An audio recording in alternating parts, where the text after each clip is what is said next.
Hi guys, welcome back to the Big Shift. Today we've got another fascinating life journey of a confirmed mob killer. He's got an unbelievable tale to tell. His name is Anthony Arillotta. Anthony, thanks for coming on the Big Shift. It's great to be here. Look, it's wonderful to have you here. You know, I've done a lot of research on you, Anthony, as I do all my guests. Let's go straight into the content for the people out there. You served 8 years, you know, and you was convicted for two murders. One was your boss, Bruno, Big Al Bruno.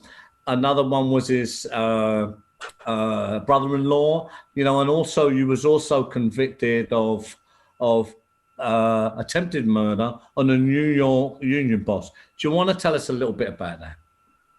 About what, the union boss? About what happened with that trial and what kind of led just before this to you being arrested for that is a good place for us to start. Well, I got arrested in 2010, the last time. 2010, and that was pretty much the last time I was in prison. That's towards the end, when I got indicted for a racketeering case for the murder of Al Bruno, who was my boss. So that's towards the end. Did you want me to get in? What did you want me to get into as far as? It's just to kind of open it up for the audience, Anthony. Yep. I know there's a lot to it. Thank you for that. So let's take Al Bruno first. Okay. He was your boss, right? Was you a made man? You know, you was part, you know, just to put it out there, you was part of the Springfield crew of the Genovese New York Mafia family at this time. There was a structure in place there, right? Big Al was your boss. Is that correct? At the time, yeah. He was my boss, going back to the early 90s. And off and on throughout the 90s, you know, we got into a little bad blood between us. Lasted a couple years, but he was my boss up until the early 2000s. And I wasn't made at the time while he was my boss. He had proposed me to be a member, an inducted member of the Mafia with the Genovese family, but I never was made under him. You know, he was my boss, but I was a proposed member under him. So you went on later you was convicted of his murder. What led, you know, you spoke about a bit of bad blood between you. So what was that dynamic like, and what led to his murder? What led to his murder? The bad blood between us wasn't like bad blood. We didn't like each other. The bad blood was I got arrested for selling a large amount of marijuana. I was heavily involved in selling marijuana, large amounts of marijuana. And the Genovese family had a strict rule where they didn't allow drug dealing. They considered marijuana drugs. And if you did get caught, you could lose your life over that. That was a rule. So that was the beef that I had with Bruno. You know, other than the fact that he said I never listened to him, like I always was getting in trouble, doing my own thing, you know, maybe doing some loan sharking on the side that he didn't know about, or overboarding, you know, betting sports guys and not paying them, things like that. I got into beefs with him all the time, but we were that's just street stuff. We didn't not like each other. It was just I broke that rule of selling drugs, and for 2 years he shelved me. You know, he chased me. He banished me, like, from the Mafia circles of our area. You know, he was telling people not to associate with me, and you know, I couldn't go into restaurants and bars that were owned by our people, and which was fine with me because you know, I just went outside my town, other cities, and continued to do what I did, and make money and network and just meet more people in that business, and just I became more a lot more bigger on the streets because of that. I ended up beating that marijuana case, and Bruno came back around out of prison in around 98, and he wanted me to join back up with him, which I did, and that's how I ended up getting back close with him, 98, 99. So what led to his being killed, it was, and like I said, you know, this is like a short version of it, but he became official boss of the Genovese crew in 2001. He was the boss. He was a captain in the Genovese family, but the boss of our area. And our area was pretty big. We had Connecticut, we had, you know, Central and Western Mass. You know, we had going up into Albany, New York. So we had a big area, and he was the boss in 2001. He had a lot of people in our crew that didn't like him. He had, you know, the inner politics of the life, you know, bad mouthing him, saying he was greedy or things like that. But they didn't like him to begin with. But that was okay. What ultimately led to it was there was in New York with the bosses of the Genovese family, they were using a panel of 3 bosses because the other guys were in prison that were running the family. And they actually put this this soldier in the family in New York. They actually put him from a soldier to a boss because one of the bosses was going to prison, and they wanted this guy, whose name was Artie. They wanted Artie, to be Arthur. Yeah. They wanted him to take his place while he was going to go do a 5-year prison for, you know, some type of union time. So the other guys didn't want Artie there. Artie was just a soldier, and he went from that. Now, nobody knew this. Even guys in New York didn't know this, that Artie had jumped up to that position. So when Artie jumped up to that position, he became boss. Bruno didn't know it. I mean, I knew what was going on because Artie had this guy around him, this guy named John Bologna, or JB, we called him. And so I was getting all the information from John, from Artie to John to me. And so like Bruno didn't know that. And when Artie got that position, that's when a lot of treacherous things started happening, and they wanted to take a lot of the more of the action that was coming from Springfield. They wanted to take they wanted more because Artie was the boss. To me, it wasn't the right thing to do. What their plan was, they were gonna take Bruno down, you know, strip him of his boss, of his title, the boss. And they were going to make him a soldier. And then they were going to put this other guy, Felix, who was a soldier. They were going to put him as the boss in our area. Now, at this time, I had already gotten made.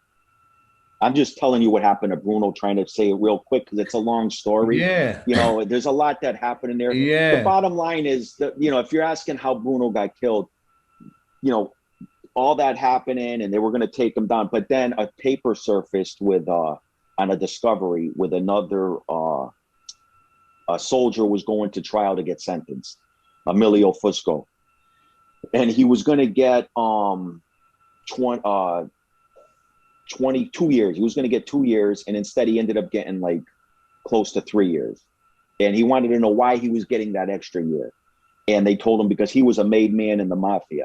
And he denied it. He said, I'm not a made man. And they said, well, here, we have a 302. We have proof that you are a made man. And it came from Al Bruno's mouth. Al Bruno ran into an FBI agent that was doing surveillance at a fundraiser in Springfield, Massachusetts, and started talking to the FBI agent. The FBI agent started asking him some questions. When Bruno answered, the agent put that in a report. So when the guy got sentenced, that report surfaced. He gave, so it was in black and white that Bruno gave information to the FBI that caused this guy to get more time, and that was Bruno's demise. It came out that Bruno talked to the FBI, told him that the guy was a made guy, told him that was how many made guys there were in our area, and this guy made a beef. It ended up going to New York. New York said, you know, he's got to get killed, and that's how Bruno got killed. Yeah, this is another example, fascinating real life example of what high level organized crime circles, relationships, dynamics are like. You know, it's driven by money, it's driven by greed, it's driven by power. You know, and I certainly know, even the way I grew up, whether you're a made man in a very structured organization like, you know, the Genovese family, or you're deeply in it in another way, it's the same drivers. You know, and you have a lot of guys there. They're, you know, they say, "Oh, brother," and this and that. It can seem like that at the time, but the real clever, experienced guys know that, you know, you take a wrong left or a long right, these people are there. They're going to capitalize on that. Absolutely. Yeah. You know, this is what the life is about. So, you know, I can see with Bruno that was very bad for him. So some bits have been said, Anthony, that basically you was one of the main instigators who killed the boss to make yourself a boss as well. This is the normal succession of events. Yes, there's all the intrigue and the, you know, the movements in the middle. Thanks for fleshing out the progression of this, but I just want to ask you that question simply. Is this the truth? Yeah, that's a great question. I'm glad you asked that. So when that took place in 2003, Bruno was murdered. Now, I was already made at the time. I got made in New York City, and I was being insulated because I had all the power in my area. So I was being insulated, and that's why Bruno was just going to get taken down, and this other guy was going to get propped up as a figurehead. But I had all the power. I got made in New York City. So nobody in my area knew because we were keeping it quiet. Only like a couple of people, a couple guys in my crew knew. A couple guys in Boston I met. I got introduced officially as a made man, but nobody knew. So when Bruno got killed, naturally in that business, if it's a legitimate business, if the boss of a CEO gets killed, someone's got to take his place or pick up his work, you know, and do the work that he was doing. And that's what I did. I started to, you know, because don't forget, I was partners with him in some of the businesses. We had a large number business, a loan sharking business, sports business. So when I was putting those things together, naturally, even if I had nothing to do with Bruno's death, I would still be going after those rackets to try to put them, because I'm partners with him. I would go after them. But because I started going after them rackets and all the rackets, you know, I was going after everything in my area, which what I'm supposed to do. So because of that, the local press saw it was that I made a coup, that I made a power play to get Bruno's position, to get him killed, and that's what they ran with. And they ran with it for 7 years. And another part of that was one of the guys in the case who didn't really know me at all. He was actually the shooter in the Bruno killing, and he was good friends with my friend Freddie. So he assumed that that's what the case was too, that we were behind this hit because, you know, I wanted Bruno's position. But in the truth and the reality of it all is, I'm not the boss of the family. The boss is sitting in New York City. When that paper came out about Bruno, of him talking to the FBI agent. That's the paper that got him killed. The motive for him getting killed was that paper. And the motive was to do with the kid Emilio Fusco getting more time. The kid Emilio got more time. He never liked Bruno. He went to Felix, who the guy was going to be, Felix was going to be the one propped up to take Bruno's position. He didn't like Bruno. They called up New York to Artie through John Bologna, and Felix was told, and Felix's last name is Franzese, he was told to come down to New York City with the paperwork on Bruno. Now I was made, Artie made me. Artie made me in the family, so I report directly to Artie. Artie's the boss. When Felix went to New York, they had him come back down again. The order to kill Bruno came then. And the order to kill Bruno came from the bosses in New York, and it came to Felix for Felix to carry out the hit. Yeah. And I had nothing to do with any of that up until that point. Now, after the fact, when Felix couldn't carry out the hit, I had to get involved. I got summoned down to New York. They asked me to help, which I did. And that's why I pled guilty to kill, you know, for the murder of Bruno. But but see, when prior to Bruno getting killed, I already had the position of, you know, I was already made, and I had the position, I had all the power. So there was no reason for me that I had to kill Bruno. There was no, he was getting taken down to a soldier, and I was directly reporting to the boss. So I had the power. There was no reason for me to have to clip him. Yeah. And it's only gonna, you know, that kind of heat, it's only gonna threaten your position. It's different if you're ordered, as you was. They'd say, look, you know, he's down there.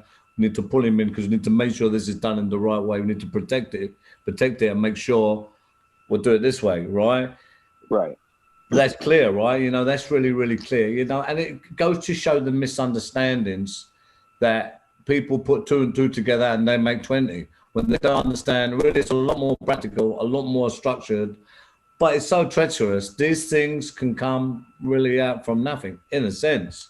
Yeah. They're the ones that really get you. It's not the ones that you see, or it's the ones that you don't see or you don't know. People are whispering in corners or whatever. They're out for you. They may have been waiting for many years. You may have slighted them or whatever. They're just kind of waiting for their chance. So when a few guys get together, they say, yeah, this is it, you know? Right. So it's that kind of stuff, right? So look, and I get that. I get that the guys, you know, waiting for the chance, but you make a great point. So, but I didn't have to wait for my chance because I was already there. And, you know, like I said, I had no beef with Bruno. My beef wasn't with Bruno, was all like street stuff. So, you know, with what happened to him, is he did that to himself by talking to the FBI agent.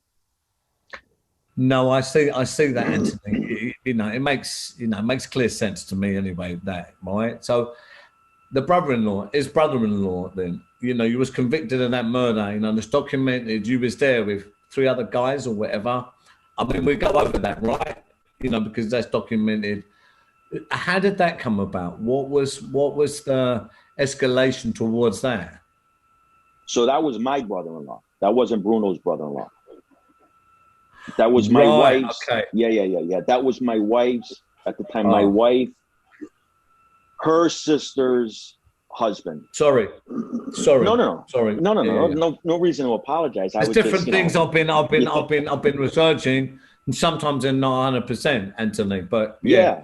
So how did that come about? What was the thing with that? So this was another one of, you know, this guy's name was Gary Westerman, and he was friends with Freddie again in prison. They were friends. I knew who he was. He had a you know, a reputation for being you know, a street guy. He did a lot of time in prison, and he came home around. He had gotten arrested with my friend Freddie for some type of hijacking trucks or whatever, and they had to go do a little time. We were actually going to kill him back in 97, right around there. Freddie had a case with him and Freddie thought that he was an informant, like this guy Gary was an informant, and also if he wasn't involved in the case, that Freddie had a good shot to beat the case. So we set up to kill him, and it was me, Freddie, and Louie, my friend Louie, and Louie went to the house to get Gary, but the girlfriend answered and said Gary would be back in a little bit. He wasn't there yet. So we called off that hit that night because Gary, the girl saw Louie, and if we killed him that night, she would identify Louie as coming to see him. So we called it off. Freddie ended up going to jail. He ended up getting around 4 years, I think he did. Gary got about 4, same thing. And they got out of prison in 2001, right around there. Now, as they're getting out of prison, Bruno was taken over as boss at the same time. So Gary gets out and he starts a relationship with my wife's sister. And he was like 49, she was 19. So there was a big age gap. He was selling a lot of drugs and doing a lot of drugs. And at the time she was involved in drugs, she was doing drugs. So they hooked up and they started dating. Well, my wife's mother and father and her whole family had they were devastated over that. They didn't want their daughter dating this guy. He was 49, she was 19. And they kept coming to me to do something about it.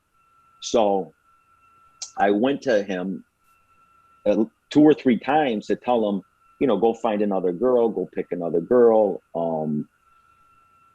And he kept saying he was, but he ended up staying with her. And my father-in-law had a Italian market where he sold sausages and all Italian meats and everything. So I used to have meetings down there all the time. I used to hang out there. So I would go down there and he, they came off the boat from Italy. They were, first they came from Italy, the parents. And, he would tell me, say, Anthony, we come to you to fix this. And this guy's dealing with our daughter. He's giving her drugs. He's 30 years older than her. And the mother, the same thing. Anthony, how can you let this happen? So they kept torturing me about it and torturing me. So finally, I went there one day and he said, this guy's got no respect for you. You keep telling me you're going to talk to him. He's got no respect for you. I said, I had enough. So that day I had my friend Michael. I said, Michael, give me a ride that night and I'm going to kill this guy. So I had Freddie take him out to dinner.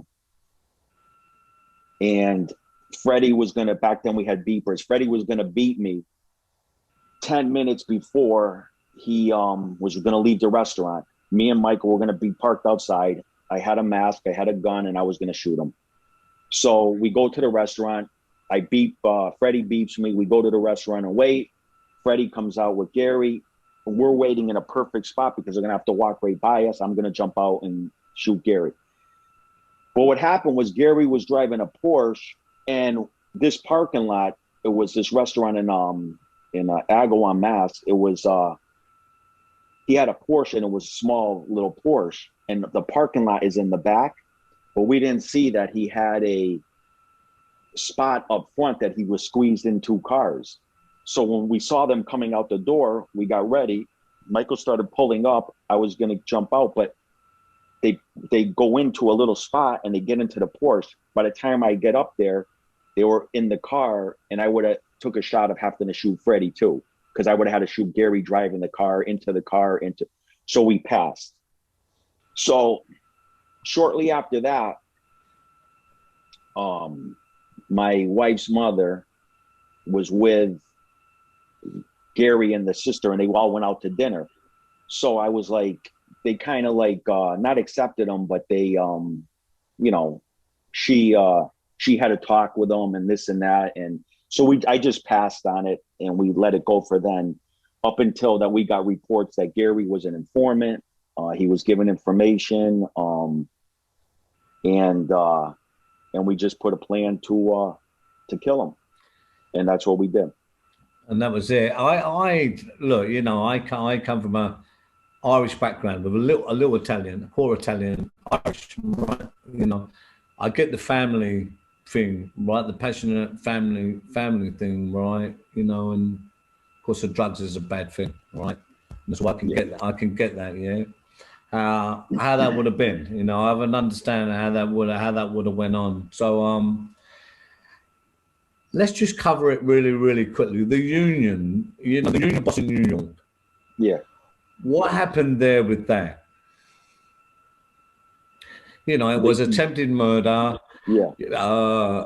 You pleaded guilty to that, I did. The Anthony, union right? guy, I did. Yeah, I pled Yeah. guilty. So what? That was What another. happened there? He was a union guy. There was a beef with him and Artie and the Lucchese family over this guy, this union guy, and I don't know the exact. I know there was a union beef that, you know, this guy belonged with us, and the Lucchese family was getting involved somehow. And then there was some type of disrespect that he showed Artie about, because Artie and this guy were friends, but he showed Artie some disrespect and somehow. So this was back in spring of '03. And that's when I started to get really noticed by the New York bosses in New York. You know, by them coming up and seeing what I had. You know, I had all kinds of legitimate businesses and all kinds of street stuff. I had a large crew, and I started getting noticed by the bosses. So there was a couple of guys that were supposed to get made in my area, and but when these guys kept seeing, you know, coming up and seeing that, you know, I had everything going, and they wanted me to get made also with them. So when this union beef came up, Artie wanted me to do a piece of work. He wanted me to have these other two guys come with me to do this piece of work that were proposed members in my area. And what was going to happen, they would have made the three of us. But these two guys in my area didn't want to go on the piece of work with me. When I mean a piece of work, to go kill this guy. And so I had to get my other two friends who are Greek, Freddie and his brother Ty. And, you know, we've done so many things together, the three of us, that, you know, asking them to come kill somebody with me is like, you know, that was like nothing for them. The reason I bring them in the beginning was because they were Greek and couldn't get made. And Artie wanted me to use these other two guys. Otherwise, I would have just brought them right from the beginning. So we end up having to plan it out. You know, the first night we go to the Bronx, and sure enough, the guy comes out right at 6 o'clock to go to work.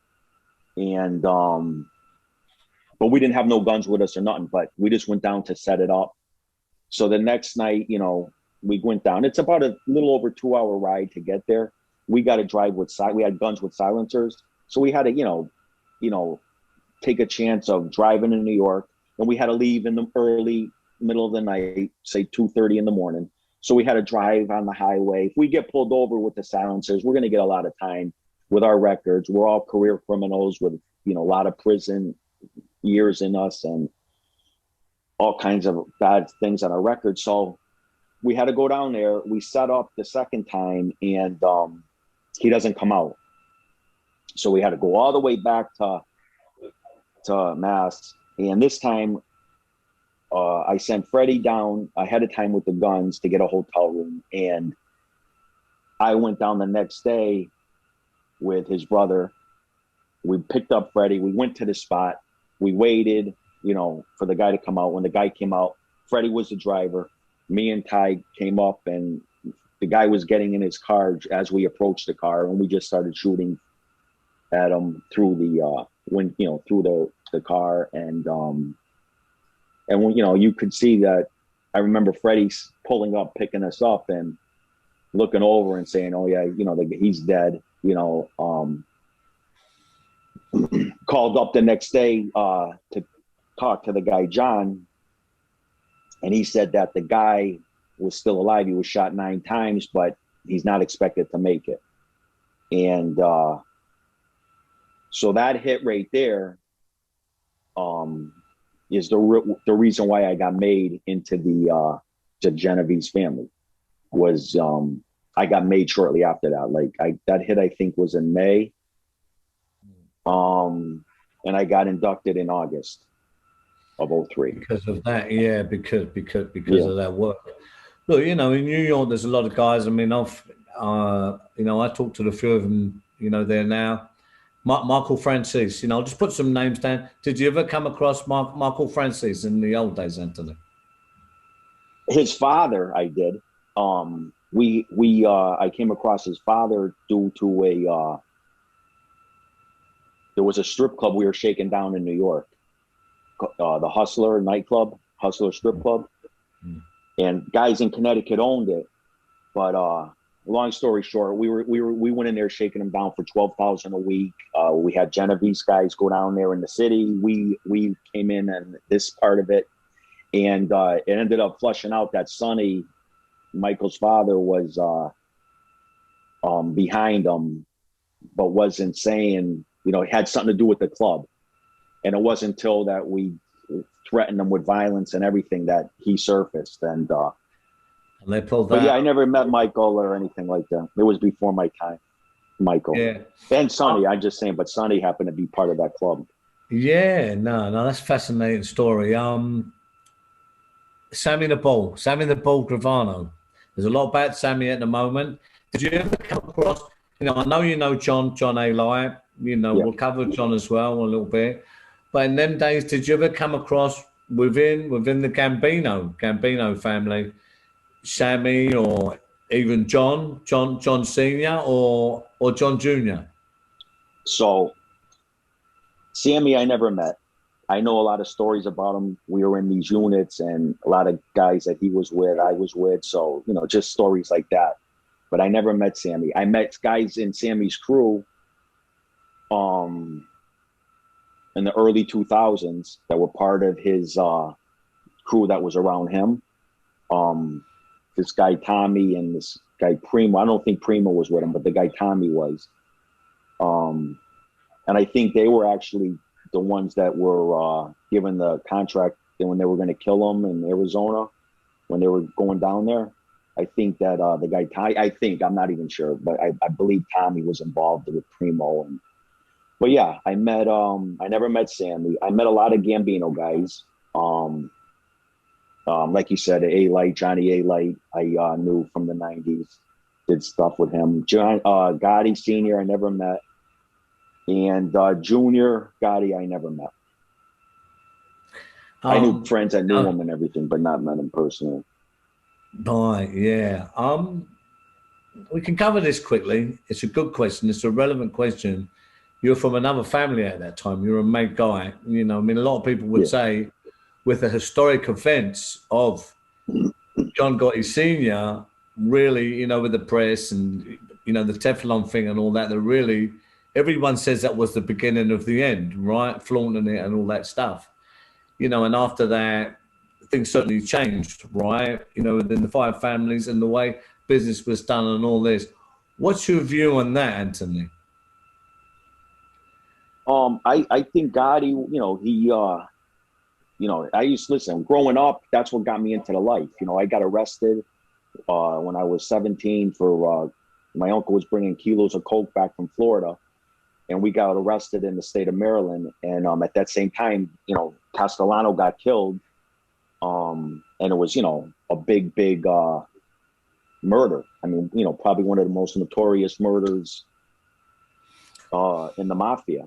And so that, I kind of looked up to Gotti, as like a young kid, he killed his boss and as a young kid, I mean, you're Italian, that's what you aspire to be is in the mafia, and then you got this guy who just didn't give he didn't care. He, killed his boss, and he's confident, and he's, just, they were doing a lot of, stories on him. So as a young kid, you look up to that. But as it's an adult, a mafia, like a guy looking at that, he didn't do they should have not put him there as far as, because he had all the heat. They should have put him there as a figurehead, let the guy Frank DeChico or someone else be boss. Let him be a figurehead. Let him take all the heat, let the press follow him, let him do whatever they want, because it was just too much heat. I know because when when Bruno got killed in my area, I couldn't do nothing. I had so much heat on me that, everywhere you went, you're under 24/7 surveillance. So you can imagine the surveillance that Gotti had on him, going around. And for him to have meetings and having guys show up at the Ravenite there and meet him, I mean, that,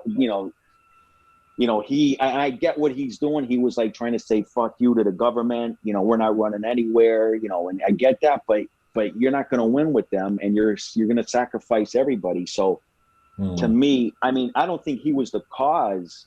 The feds were there already. I mean, they did the commission case. They were doing that RICO. They were locking up everybody all over the country. So it wasn't Gotti's fault that, he added to it. He was just, he ruined himself, and he ruined his guys around him by making him show up and knowing that the heat was on, that he was, you figure he would be a lot more smarter and more low key and, try to meet guys in the middle of the night. Understated. Fascinating, Anthony, really, just to get different approaches to this, different guys, from where they're coming from, what Alex did this. Another good question. This thing between John and Sammy the Bull, everyone's saying, Sammy says, this guy was straight with me. He didn't play by the rules, so I don't give a shit. This is what I done. It's different country, whatever. What's your view on that, Anthony? My feeling is that I think he was laying the groundwork to clip Sammy. And I think, you could see a lot of the tapes that I've heard when the businesses were opening up. You could see a lot of bosses, they got, especially when they got big egos, they see the guys under them. And the guys under them sometimes, what happened in Philly with Nicky Scarfo and Testa, the kid Testa, they get a little insecure about a guy. You had this guy, they just killed the boss. Sammy's got all these businesses going on, and you could see Gotti say in one of the tapes, you got all these businesses. Where am I in all these businesses? And you could see a little jealousy and a little insecurity building up in them with, these bosses think like this guy wants my spot maybe, and but yeah, that's my thing. I think I just think that he put a lot of heat when he got into that position. I mean, look, one thing for sure, for a boss or anyone there to that, you're so kind of alone with that. Now you have to play everyone and move guys around, and it's not a nice place to be, really. It's just fucking not. It's not what people. So you are, he would have been driven at that point by stuff like that, watching everyone. Well, why is he doing that? Where am I in that? Is he positioning me? What's down the line? These are the fucking thoughts, right? So it's not a far jump, to see some of that stuff there, right? Certainly the beginnings of it, right? Now, look, you've been around a lot of iconic kind of guys, notorious names. Another one, Whitey Bulger, very famous name. Of course, he was on the run for so long. They got him there, they killed him. They said he was an informant and all that. What was your relationship with Whitey? I went to a prison at a young age, state prison. And when you go to a state prison, you got everybody, all different types of people, but you have more serious criminals. And when I went, I was only 21 years old. So I met a lot of Irish and Italian gangsters. Boston has a big Irish population, and there's a lot of Irish, hoodlums, gangsters. A lot of them, they say that they have they're the armored car capital of the world. because they were robbing so many armored cars in Charlestown and in them areas. I have a good friend, Brian Goodman, that I was in prison with at a young age, who was kind of like a mentor. And he actually did a book on all that and a movie. On his life based on all those things. So when I met all these guys, when I got out of prison in 91, I would go to Boston.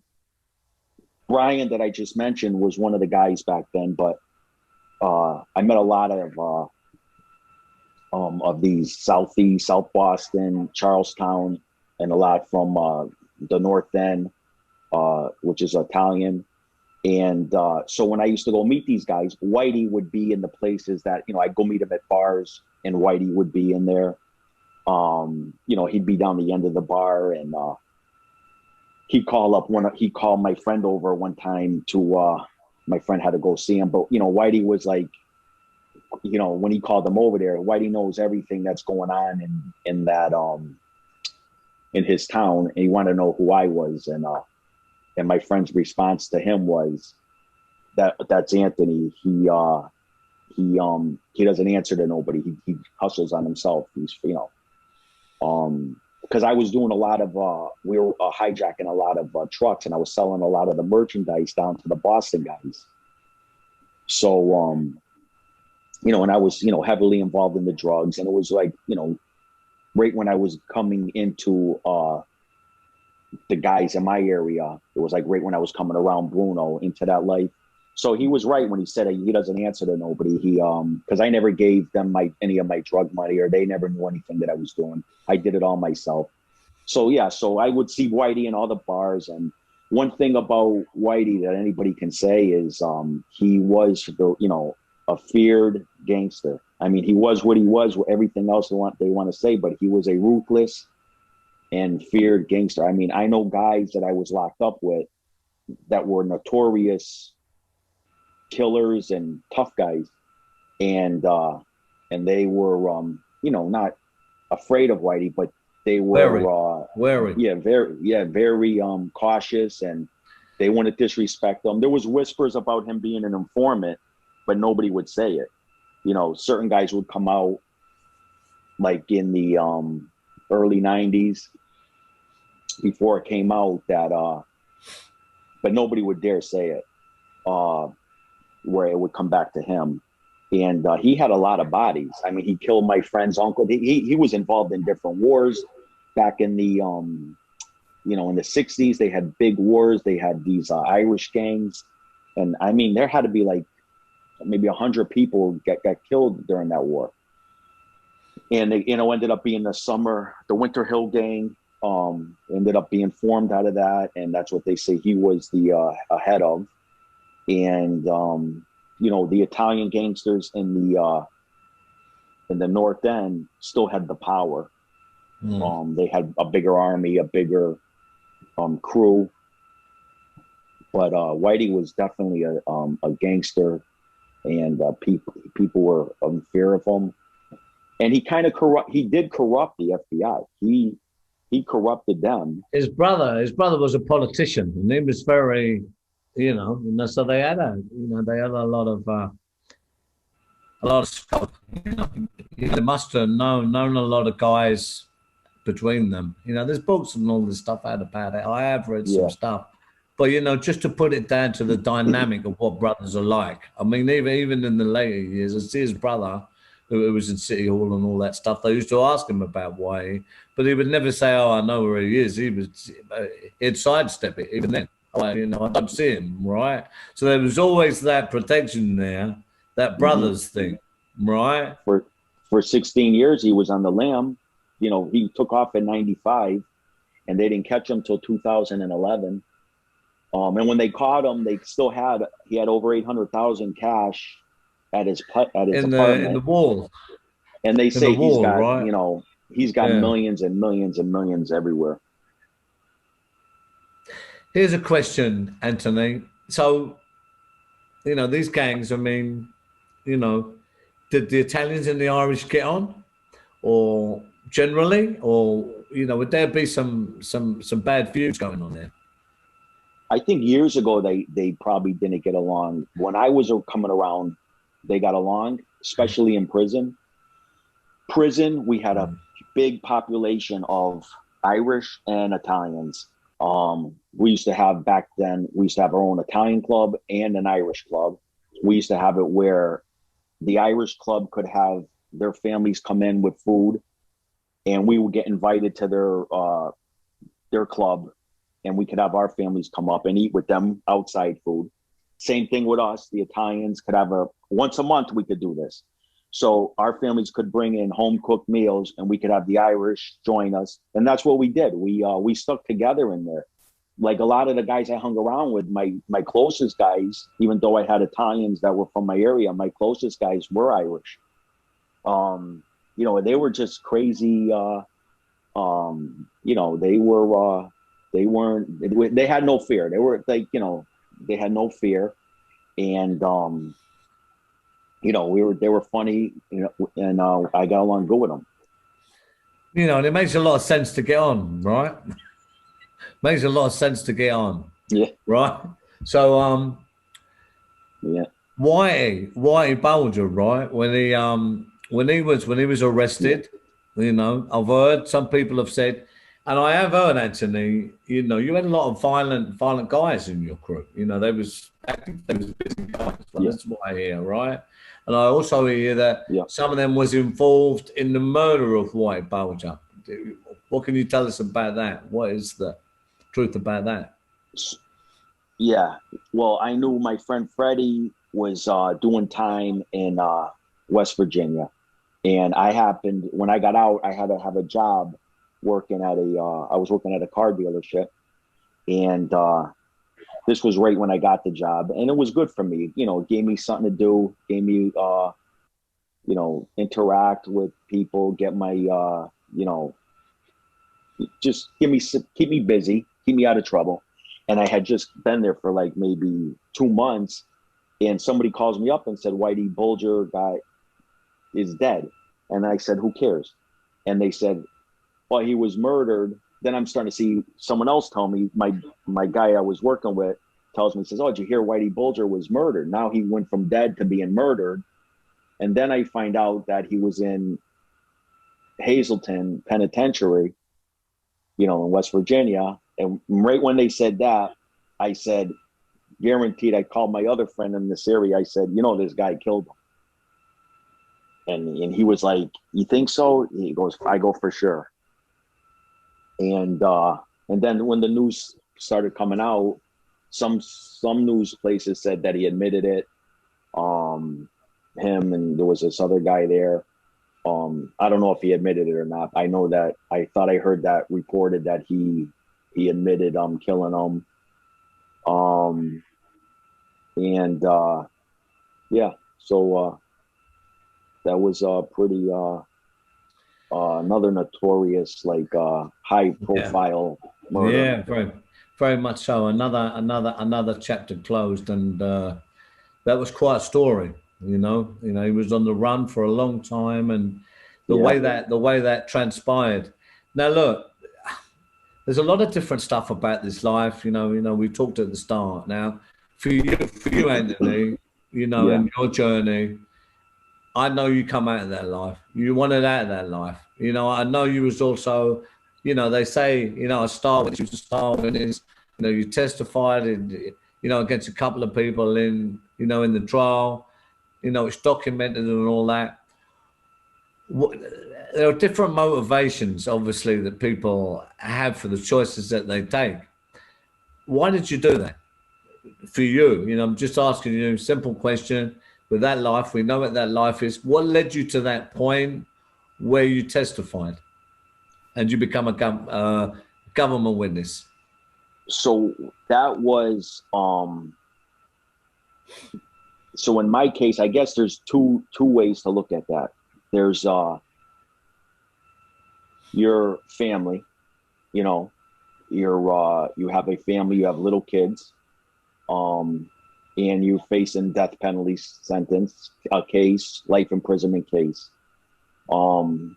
So you can look at it as, you know, you got a 5-year-old, a 6-year-old, and a 15-year-old, 3 young children. And so you got that part of it. the second part is the way everything unfolded with, you know, in my area. You know, at first it was supposed to be 3 of us get made. The other 2 guys don't come. I got made. This guy Artie was a soldier. He went to boss. Bruno was going to just be taken down. He got killed. And it was all being done in a different way than what was done me growing up. Things were being done different. They were doing more of extortions. John Bologna was the one reporting back to Artie. Artie was getting told information from John Bologna that was untrue at times. A lot of Bologna was lying to him. He was bringing down the other guy, Felix. They were sending lies to him. And I get that. That's the life that we lived. It's a very treacherous life. You know, you can navigate through that, and you know what you signed up for when it came to that. But what happened was, I had already did the piece of work on the Union guy by shooting him. John Bologna knew all about that. And John Bologna was actually the one that showed me where the guy parked his car. Well, I was in New York meeting with Artie and other captains of the family. There was a bunch of us there, and the boss of the Gambinos, I don't know if he was acting boss, underboss, boss. I believe he was the acting boss. His name was Anthony. He pulled up. Me and Artie got in the car with him. He introduced me to him. And this guy took a look at JB and said, John Bologna said, what is JB doing here? See, JB used to be around the Gambinos and used to be a driver for Jimmy Brown Fayala. You know, he was a big time Gambino guy. He used to drive him around. So this guy says, we chased him. You know, this guy's no good. He's an informant. So I get out of the car. Artie kept talking with him. And I asked Artie about that. I said, Artie, what do you make of this guy, what he said about JB? And he said, don't pay no mind of it. They're just jealous that he's around over here now. So now this guy knows I did a piece of work already. So then I'm in my area, and another thing was going on, like I said, with the beef with the kids, with Sonny Franzese was behind him in the club over there. And I was with a captain in the Patriarcha family. He was with this guy, Rico Petrillo, and this guy, Anthony. They called him Beaver. They both told me that the guys that we're dealing with in the shakedown of the Hustler nightclub, they're informants, and that we should back off them because, you know, we were going at them hard. They wanted $12,000 a week. And so I just said, yeah, thank you, but we're going to still go forward. And he said, oh, by the way, the guy that comes up with your area with the beard, he's an informant also. They got word that this guy was an informant. So now this guy knows about the Bruno murder too. So when I went down to Artie to tell him what I learned from these Patriarcha captain, you know, big time guys in the Patriarcha family, I told Artie, you know, what they said. And now this guy knows about a murder. He knows about, you know, the shooting, the Union boss. He's got enough to eat that can put me away the rest of my life. And I said to Artie, I said, you know, if you have this guy come up, we'll kill him. And now Artie, he said, okay, that's good to know. You know, he never acted on it, never did anything. So he sort of protected. The reason I say he protected him was after that, he stopped John from coming up by himself to our area. And the reason he did that, because Artie never gave me permission to kill my brother-in-law. We killed my brother-in-law when we were trying to kill Bruno. So the order to kill Bruno came out, and there was other murder plots going on at the same time. I mean, it was a crazy year, but the murder plan was going on to kill Bruno, and we killed this other guy without permission. I didn't get permission to kill him from New York, and we killed him. Artie asked me about that. He said, what happened with the guy, your brother-in-law? I said, I think he took off to Florida. He met a girl and he left. I think because he was buried. They never found him. So I think he took off with another girl. And Artie knew I killed him. So in his mind, I know that he thought that if we're crazy enough to kill this guy, but we're supposed to be killing these other guys and kill Bruno, and we kill this guy, he knows that we would have clipped JB. So in my mind, that he was protecting him. Why was he protecting him? I don't know. So then I end up doing prison time. I do 3 years in prison from 05 to 08. I get indicted. Me, Freddie, and Ty, we beat the case. We go to trial. We get found not guilty. So I did 3.5 years from 05 to 2008. I had 3 cases. I had the feds and I had the state, all concurrent. So I get out in 2008. Now I get out, and this guy, John Bologna, is trying to reach out to me. I don't want nothing to do with him. I don't want to go near him. I don't want to go near him. And I sent one of my guys to go see him. He says, no, tell him he's got to come and talk to me. I said, I'm not going near the guy. He said, it's a message. And the bosses were trying to get a hold of me too. See, I basically, when I got out in 2008, after being away from my family, at that time, my kids were only 2, 3 and really young. I knew that what was important to me was my family. You know, I had successful businesses. I was a multimillionaire prior to me having anything to do with the mafia. And in my mind, I didn't need them. And in my mind, my family was first. So when I got out of prison in 2008, I was focusing on still my stuff, but I just didn't want to deal with, you know, New York and the mafia bullshit, you know. I mean, not only did we shoot the guy for in New York, but we had other plots to do shootings in New York also. So it was getting to the point, I ended up getting arrested, but it was getting to the point now that they see us as, you know, these guys are capable killers. Let them come down here and, you know, and shoot guys for us. Like, it's kind of getting to the point where we're being used, you know, because when I was in prison, that's what they did. They wanted Freddie, and I told Freddie not to do it.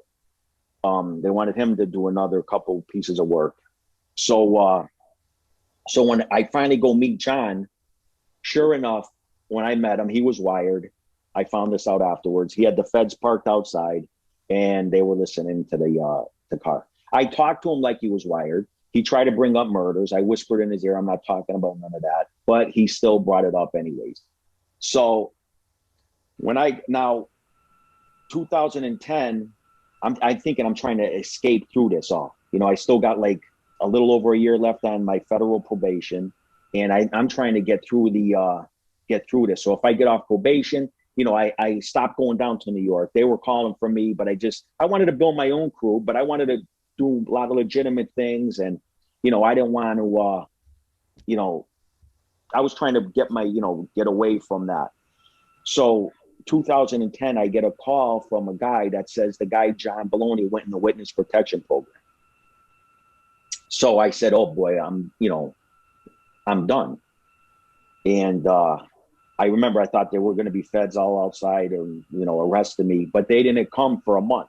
So in the meantime, when they came for a month, you know, I was planning on getting my defense ready to fight the case. And this I can go on with so many different ways with this and all different. I'm just trying to give you a short, quick version, but I'm trying to get money in order. So, you know, when I do get locked up, money's going to come to my wife and kids. I'm trying to get, you know, other things going on with, my girlfriend set up like with that. I'm trying to get, you know, everything organized, get lawyers involved because we heard it was going to be a New York indictment.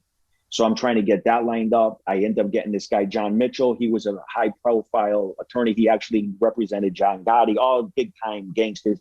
He was very close with the boss that put Artie in the position. Okay. This guy, Ernie, he was friends with him. So anyways, I end up getting arrested. They arrest me, and I'm facing a death penalty case. It's a death penalty case that I'm facing, you know, as far as now they take that off? Yeah, but you got to fight to get that off. And then you go to court and, you know, instead of death, you get life if you get the death penalty off. So as I'm being locked up, you know, the treachery of this life comes, and this is all I can say. The money, you know, I set it up where the two main things, loan sharking and numbers, I was getting like $10,000 a week. That was my end. That was supposed to go to my house. And I had meetings with guys. I said, I don't want to see them miss 1 week.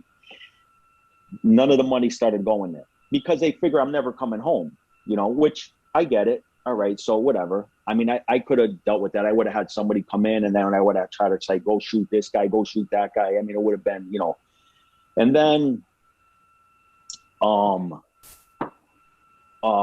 find out that John Bologna was Artie was doing 5 years at the same time also. And he was in Fort Dix. He was getting ready to come home. Well, they indicted him a week before me, February 10th. I got indicted like February 18th. So while I'm in lockup, I hear that John Bologna wore a wire on Artie like a half a dozen times. He was going up to Fort Dix. He was wearing a wire. So now my lawyer comes up, and I got one, and plus I seen a list of over 100 names that were going to testify against us. So we were, dead in the water. But what got me was I always said, why did Artie protect this guy? Why didn't he let us, kill this guy? You got him, you got two captains in the family, you got Felix, and you got this guy, Ray. They know about the Bruno murder, and you got John Bologna, you got the guy, Frankie. He was a shooter on the Bruno murder. So they got everything. But so all these thoughts, when you get arrested, nothing goes through your mind. My mind is fight the case and beat the case. But when my lawyer, when John Mitchell come up to see me, he comes up and he says, the first sentences out of his mouth was, the guys in New York are worried, very worried. I don't know if he said not shitting in their pants, but they're very worried. He said a comment like that, like very nervous. And I said, what are they nervous about?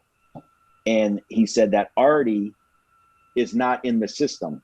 Now, Artie got indicted for the same. Artie was first on the indictment. I was second. Artie got it, and it was like about 8 other guys. Artie was indicted a week before me. Now, this lawyer comes up to me and tells me that Artie's not in the system. When you go in BOP locator and you see that a guy is, because he was in Fort Dix. So you go, like right now, you can find out anybody in the system by going on the BOP locator. You'll find out where they are. All you got to do is punch in their name and their age. So, but their lawyers couldn't find Artie. There was no contact with him. He was not in the system. What that means is, 90% of the time that he cut a deal, that he, because they took him out of the system somewhere else, and they take him out of BOP custody. So once you're out of BOP custody, even if you're in transit, you're still in BOP custody. You're with the marshals, the marshals with the BOP, but he was not in there. So now this is like, if he got indicted February 10th, a week before me, and you're talking like weeks later that the lawyer comes up and sees me. It was like, and they're worried sick in New York. The bosses in New York are worried sick. Then to me, that was when the thought of me saying this life, ain't for me. And that was it. I had enough with that. Because, growing up, we had the Whitey Bulger stuff. You hear these things, how the bosses work with, and it made sense to me. I mean, it made sense that this guy, John, was telling Artie that he was an informant, and Artie was like using him. You got the Whitey Bulger story. You got Bruno, my guy at my area, that, they killed somebody for the district attorney. And they controlled the district attorney for 20 something years in our area. So, but at the same time as they controlled them, they were giving the district attorney information. This was a state district attorney. They were giving him information to put their enemies in prison. Yeah. So you got Bruno that did that. You got Bruno that just got caught talking to the FBI, giving up who made guys work. You got Whitey Bulger that was doing that in Boston. And you can see you got Greg Scarpa that was, how many New York guys played that game and how many they said played it years ago that we don't know. So now you start thinking that's the game that's going on here. And so it's like a sheep being led to the slaughter is what it's coming down to. Look, thanks for saying your piece on that, Anthony. It's well documented. So, it's very clear what you've said, and I'm very happy, to give you the platform so you can say your piece, because there are many different moving parts here with this, right? I mean, I do know that, look, you know, you opted out of witness protection. You didn't go witness protection. You know, you didn't do none of that stuff. You've gone back to your area. You know, you've left the life. You said you wanted to get out of the life and all that. So you've walked the walk, right? You walked the walk there. So, you know, we're coming at it. Thanks for coming on, really. You know, and we'll talk again on other stuff. Look, you know, I just want to, you know, we're running out of time, but thanks for the interview. And look, you know, I want to give you the opportunity to look, you know, you're back in the area now. How's your life now? You know, and are you better? What are you doing with your life now since you've come out of that life, Anthony?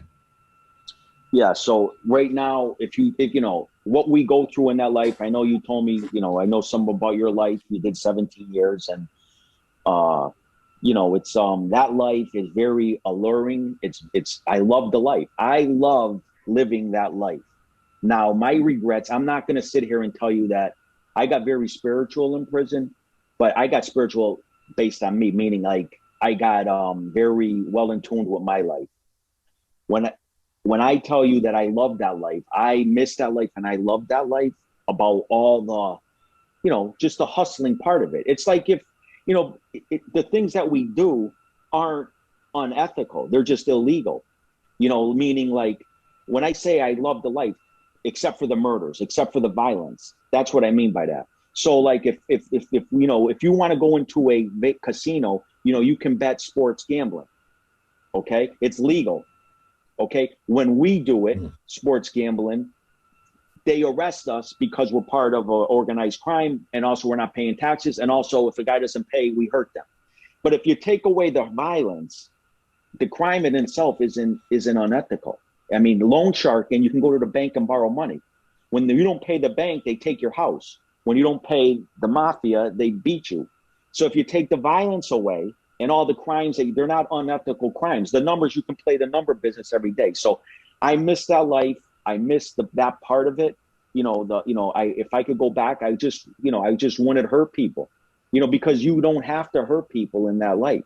You can think for the guy that you're going to, if a guy wants to borrow 100,000 from you and he ain't got nothing going on, are you going to give him the 100,000? I mean, chances are you're going to, have a problem. So you can think for the guy. So I missed that part of the life. So back then it was a hard decision what I had to make. If you ask 99% of the people, what decision would you make? Would you go to jail for the rest of your life? Or if you got a wife, 3 kids, a beautiful girlfriend, plenty of money, businesses all over, or would you take a shot to, keep that and fight for that? And I think it's a no-brainer. I'm happy where I am right now is what I can tell you. I'm happy, whatever decision I made. I wish that the only difference is with my decision was, all I can say is, how a ship is sinking. Our ship was sinking. Okay. It was like the Titanic. It was like going down, and I was a captain of the ship. And before I jumped off the ship, I reached out to 3 of my guys and told them, listen, I'm going to jump, but before I jump, you guys jump with me. Okay. So that's how I can say I can live with anything that happened, because I gave 3 of my guys. There was only 4 of us. There was Artie and then my 3 guys. I gave my 3 guys the opportunity to say, this is what I'm going to do before I did anything. So that was like my way of saying, listen, let's do this. We'll come home. We'll open up. We'll do legitimate businesses, and we'll live the rest of our lives, with our families and everything, because we knew what it was about. The way things were going on, go kill this guy, go shoot that guy. So right now I'm good with my decision. I got a lot of things going on. It's just the life is a bad life. When the violence comes involved, that life is a treacherous life. Absolutely. And look, I know you don't really give interviews, Anthony. You don't really do interviews. So, again, Anthony Arillotta, you know, thank you for this interview. And thank you, Stephen. Thanks for coming nice on. meeting you too. Yeah, you got a good story too, my friend. Yeah. Oh, thank you. You know, and you come back on again, Anthony, and look, you know, I wish you well in your life now, you and your family, and what you're doing, and same to you, and all of that. Yeah, same to you.